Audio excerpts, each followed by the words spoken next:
Why are you putting a glove on a glove? Sorry? Why are you putting a glove on a glove?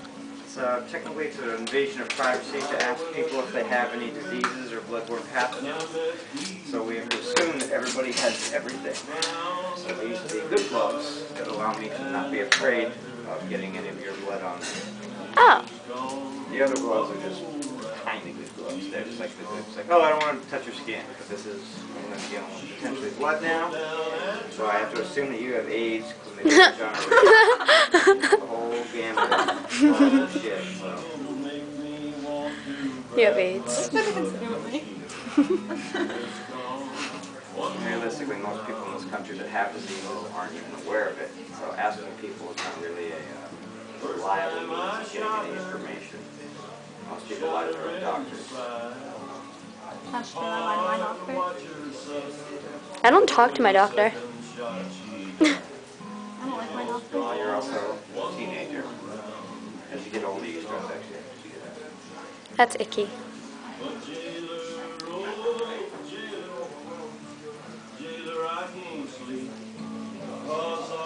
Your belly button is now on camera. I'm freaking out a lot less than I did when I did my nose. I think I waited like 20-something minutes of questioning, and then I did it. Okay, so pretty much what we're going to do is I'm going to clamp you. You're going to give me 2 long, deep breaths. I want second exhale, you're going to feel a pinch and pull. That's pretty much it. Okay. I'm going to be standing pretty much exactly where you are, though, so you're going to move in the corner over on this side. Okay, so just so you know, I'm going to be piercing up, so don't thrust your elbows down, okay. Otherwise you'll get a second piercing down. for free. Ow.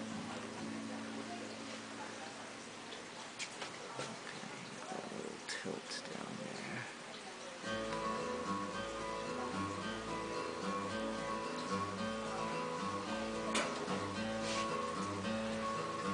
You wired me awake and hit me with a hand of broken nail. Okay, give me those 2 long deep breaths. Watch my blood begin to boil. That's it. That didn't hurt. Cramps come out. I know. Oh my god, that didn't hurt. I have my belly there. Put the jewelry in. I have a needle on my belly. Oh, Yes, you do. Not for much longer, though. Cool. It's purple. Oh my god! I'm just going to put the jewel on you and tell you how to take care of it. Okay. Okay, rule 1, try not to play with it, try not to touch it. Excuse me. Rule 2, be wary of children and pets touching it. They'll grow some ways you don't even want to think about. That includes significant others. Look at anybody else's bodily fluids on this, unless you're already in a fluid-sharing relationship. It's an open wound, it's like having unprotected sex, so treat it with the same status. Stop making me laugh. Do not listen to your friends. They may have the best of intentions. They don't necessarily know what they're talking about. If anything they say contradicts what I'm saying, please disregard it. The only thing you're going to be using to clean it is saline. Saline is a chemical mock of the water that's in your body. It happens. It's a chemical mock of the water that's in your body. It's pretty much a gallon of distilled water with 2 teaspoons of sea or kosher salt. Isn't that like the contact stuff? Technically, yes. Contact solution often has extra chemicals in it, though, so look up the ingredients. If it's got a ton of other stuff in it, try to just use the saline. The sheet I'm going to give you tells you how to make it and where you can buy it, so don't worry about that kind of stuff. It tends to be cheaper if you make it yourself.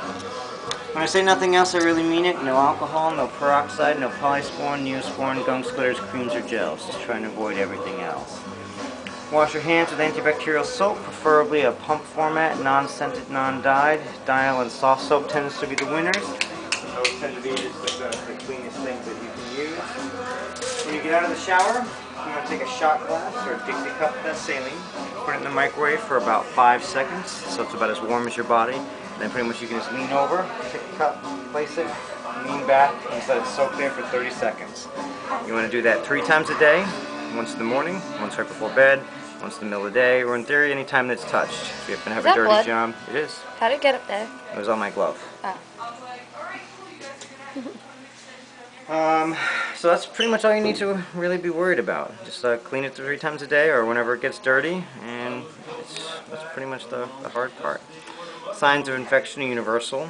Brown, green, tan, and yellow discharge. Pretty much anything darker than your eye boogers is a bad sign. If there's excessive swelling, heat, hardness, redness, pretty much if it hurts like hell.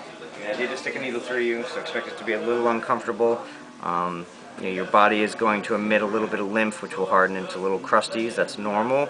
And your body may bleed. If you play with it or pick at it or bump it or something, it is going to bleed, so just expect that. If you're not sure, come on in and let us take a look at it. We can identify an infection one way or the other. If you do get an infection, do not take the jewelry out. It's the worst thing you can do for it. The jewelry functions as an escape hatch. It allows all that crap to leave your body. If you take it out prematurely, it can get stuck in your skin. That's an abscess, it's surgery, it's nasty, so just don't do it. Worst case, just go to the doctor. They'll give you an antibiotic and it'll be cleared up in a couple of days and you don't even have to take out the jewelry.